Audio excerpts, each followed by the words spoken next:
আলুর চপ, বেগুনি, ডিমের চপ যতই চেষ্টা করি ততই ব্যর্থ, কারণ একদম পারফেক্ট দোকানের মতো কোনোভাবেই হচ্ছে না। একটা সময় আমারও হতো না, আমি বারবার চেষ্টা করে করে একটা পারফেক্ট রেসিপি পেয়েছি, যেটা ফলো করে আমি এখন একদম পারফেক্টলি এগুলো তৈরি করতে পারি। আসসালামু আলাইকুম, চলুন আজকে বেসনের একটা রেসিপি শেয়ার করি, যেটা দেখে আপনাদের পারফেক্টলি বেগুনি আলুর চপ তৈরি করতে পারবেন। আর একটা বেসন তৈরি করে নিলেই সব কিছু একত্রে তৈরি করা যাবে। তার জন্য 1 কাপ পরিমাণ বেসন চেলে নিয়েছি, তার মধ্যে কর্নফ্লাওয়ার, চালের গুঁড়া দিয়েছি আর দিয়েছি মরিচের গুঁড়া। সব কিছু একটু পরিমাণ মতো দেওয়ার চেষ্টা করবেন, এতে করে পারফেক্টলি সব তৈরি হবে। তারপর হলুদের গুঁড়া, ধনিয়া, জিরার গুঁড়া, একে একে আমি সব মশলা এখানে দিয়ে দিব। আর সব কিছু আমি স্ক্রিনে লিখে দিয়েছি, দেখবেন। আদা বাটা, রসুন বাটা আর লবণ দিয়েছি স্বাদ অনুযায়ী, দিয়ে 1 কাপ পরিমাণ পানি দিয়েছি। এবার অল্প অল্প করে দেব আর মিশিয়ে নিব। আর মসৃণ একটা যেন ব্যাটার তৈরি করতে পারি, সেই জন্য একটা হ্যান্ড বিটার দিয়ে ভালোভাবে মিশিয়ে নিচ্ছি। ভালোভাবে ফেটিয়ে ফেটিয়ে মিশিয়ে নিতে হবে, এর মধ্যে যেন কোনো প্রকার লাম্পস তৈরি না হতে পারে। দেখতেই পাচ্ছেন আমি কিভাবে তৈরি করছি। কারো কাছে যদি হ্যান্ড রিস্টটা না থাকে, তাহলে কাঁটা চামচ অথবা হাত দিয়েও এভাবে তৈরি করে নিতে পারেন।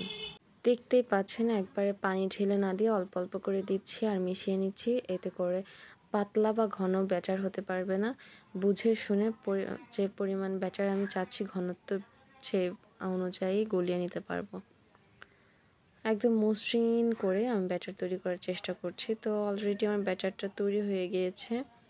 এবার একটা আঙুল ব্যাটারের মধ্যে দিয়ে দেখিয়ে দিচ্ছি এটার ঘনত্ব। ঠিক এরকম আঙুলটা খুব ভালোভাবে কোট হয়ে যাবে, আর আঙুল থেকে পড়ে যাবে না বা আঙুল ভিতরে দেখা যাবে না।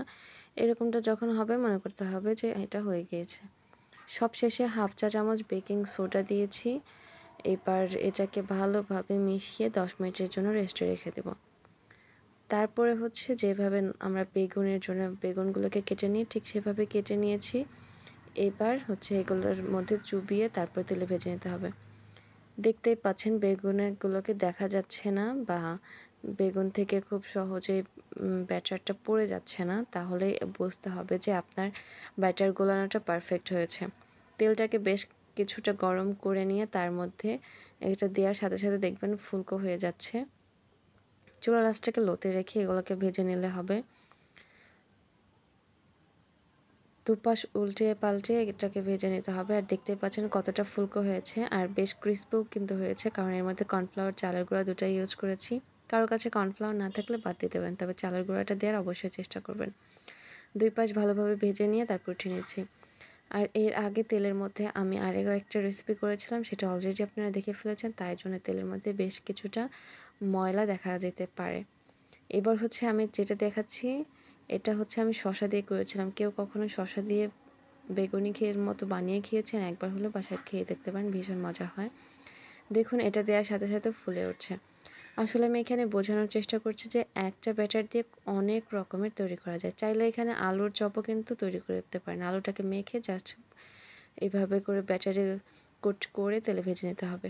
এবার আমি ডিম দিয়ে তৈরি করে দেখাচ্ছি। দেখুন ডিমেরটাও ফুলকো হয়ে যাচ্ছে, আর সহজে বেসনটা অনেক সময় খুলে আসে, এটা কিন্তু খুলে যাবে না।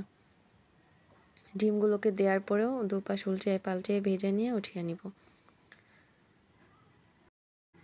বেসনের মিশ্রণটা আমি কিন্তু কারো রেসিপি ফলো করে তৈরি করিনি, এটা আমার নিজস্ব রেসিপি।